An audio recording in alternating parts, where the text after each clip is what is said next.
Tanghali na pala. Ano kayang mauulam?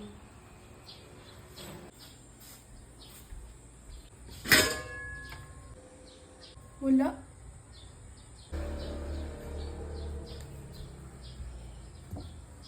Di pa pala nakaluto si mama. Ma, walang...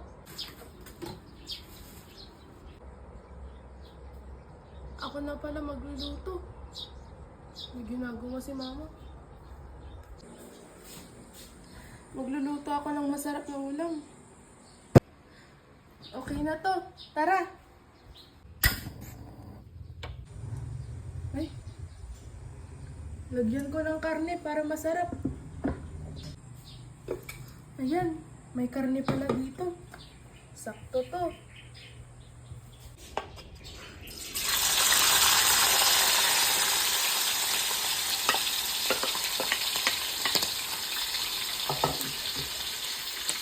Sigurado masarap to. Hala. Nakalimutan ko lagyan ng bawang eh. Pwede ko pa itong ihabol, di ba? Lalagay ko itong bawang para mabango. Siyempre, hindi mawawala ang asin at bitchin. Pagkatapos ng bitchin, asin naman.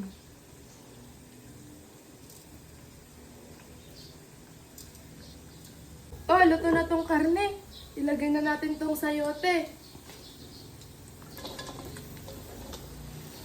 Takpan na natin para maluto.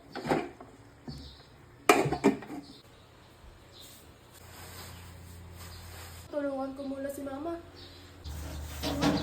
Tulungan na kita. Ay, sige nak. Thank you ah. Dami kasing basura dito na ipon eh.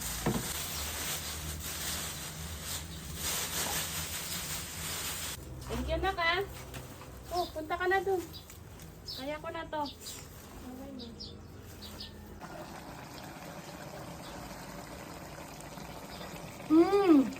Perfect! Pagod, ang init. Nagluto ka na pala nak? Oh, ma, tikman mo tong luto ko. Masarap.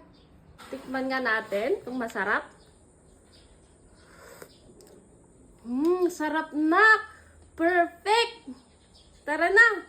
Patikin na natin kina Lola. Teka lang, kunin ko lang yung niluto ko. Matutuwa si na Lola dito. Lola, kain na tayo! Ay, nagluto pala ang apo ko. Siyempre, Lola, ako pa. Tikman ko nga. Wow, ang sarap ang luto mo.